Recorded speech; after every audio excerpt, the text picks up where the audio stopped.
YouTube was It's your boy Zell back with another one. Teofimo Lopez says him versus Jaron Ennis is doing what's right for boxing. I respect the sentiment, but he should have done this 3 years ago versus Devin Haney. Let's get it. First of all, Teofimo Lopez says he's doing what's right for boxing by moving up in weight and challenging Jaron Ennis, and I do agree with him. That he's doing what's good for boxing. He's making the sport exciting. He's making sure two talented fighters fight each other.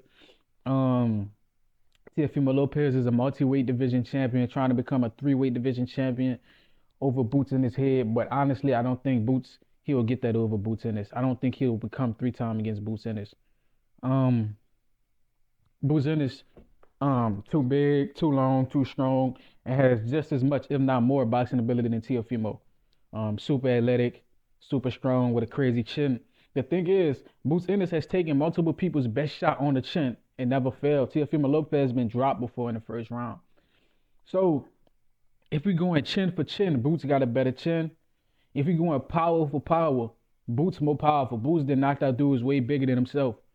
He been knocking out dudes his weight class for multiple years. Teofimo Lopez small for the welterweight division. Boots Ennis big for the welterweight division. Boots Ennis has been stopping welterweights his whole career. What makes Teofimo Lopez any different? I believe Teofimo Lopez is going to lose this fight by destruction. You know the Brothers of Destruction in WWE, how they used to walk around choke slamming and pile driving people into the ground, like the Kane and the Undertaker. Yeah, I believe that Jaron Ennis is going to undertake Teofimo Lopez, take him into that deep water and drown him. I believe that he might even make him quit. No mas, no mas. Tell look at his daddy blink. His daddy threw the towel in. That's just me though. I don't see how Teofimo Lopez beats Boots. Boots has good defense when he's not fighting like an asshole. Um, Boots Ennis has a chin of steel. Teofimo Lopez does not have a chin of steel. And Teofimo Lopez small for welterweight. You know, he's very small for welterweight. Teofimo Lopez hasn't knocked somebody out since 135.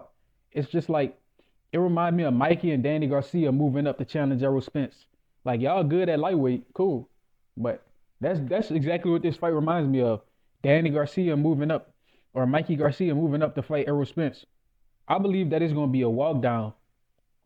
If Boots don't stop Tio, it's gonna be a walk down. I mean, it's gonna be a walk down. I'm talking about Boots gonna be on the front foot the whole fight, throwing 100 punches around, 200 punches around, trying to get Tio the fuck out of there. Tio gonna have to be on his back foot, on his P's and Q's. He gonna have to be in that phone booth, making him miss, making him pay. If not, he gonna get hurt. Honestly, there's nowhere on paper that I see Tio winning this fight. Teofimo Lopez got a tiny arm reach. He's small for welterweight. He got a bad chin, or at least he been knocked down before. He hasn't knocked anybody out since 35. Boots, on the other hand, has stopped most opponents at 47, except Karen.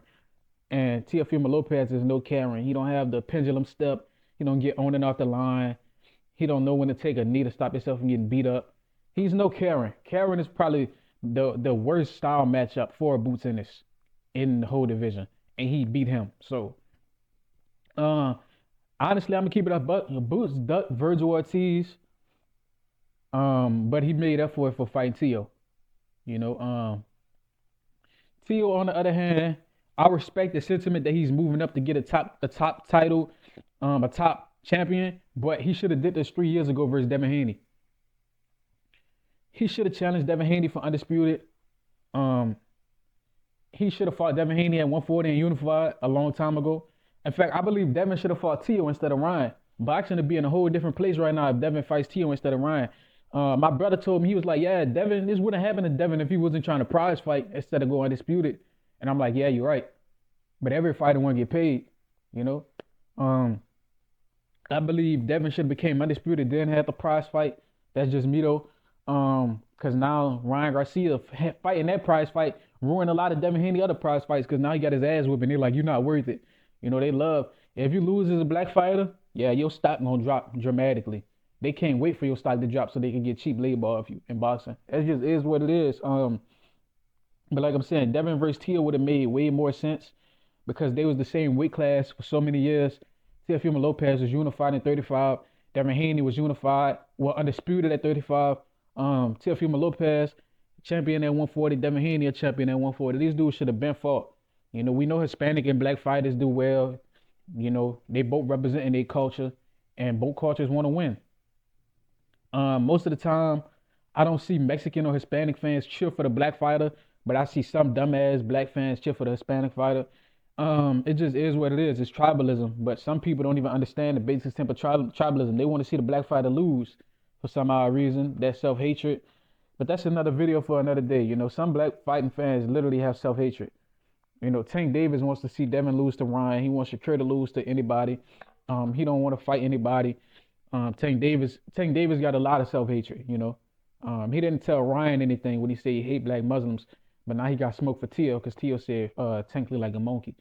Tank called himself the gorilla though, so it is what it is. But like I'm saying, Teo, we giving Boots all this smoke for ducking Virgil. Teo ducked Devin so many times. Turkey literally said, "Yeah, bro, we had Teo and Devin was locked in the fight." Teo pulled out saying, "Nah, I'm not ready." The fuck that mean? You're not ready to fight a dude you got his ass whooped? So we know Teo ducked Devin. We know Boots ducked Virgil. So this really the battle of the ducks. And I fuck with Boots, bro. It's not even like, but I gotta call it how I see it, because otherwise I'd be biased. I fuck with Boots, but I believe he ducked Virgil. However it happened, it happened. And he gotta get his name back. He gotta get his name back.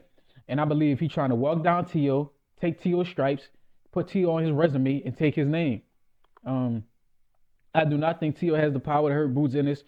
Teo hasn't hurt anybody at 140. Teofimo Lopez struggled to hurt Steve Claggett, a journeyman with 7 losses. So how will he hurt Jerron Boots Ennis, the huge champion at 147? Obviously, if Boots lose this fight, I'm disappointed. You know, I'm disappointed in him. But the chances of him losing this, the reason he would lose this doesn't make no sense. He shouldn't lose this fight. He wins this fight almost every way on paper. We know he's confident. He gonna come into this fight confident. We know he's an arrogant fighter. And being arrogant, it can hurt you sometimes, but a lot of the times it does help you, especially if you're going against competition that's not as big as you, not as athletic, not as gifted as you. So that arrogance can help you. Get them the fuck out of the ring. Real talk. But just like I'm saying, I believe Teofimo Lopez is doing what's good for boxing, but I also believe he should have did it 3 years ago versus Devin. I believe Boots ducked Virgil, but I believe he's trying to right his wrongs versus Teofimo Lopez, man. So that's all I got for y'all. Let me know what y'all think. Like, comment, subscribe, and share this. Till next time.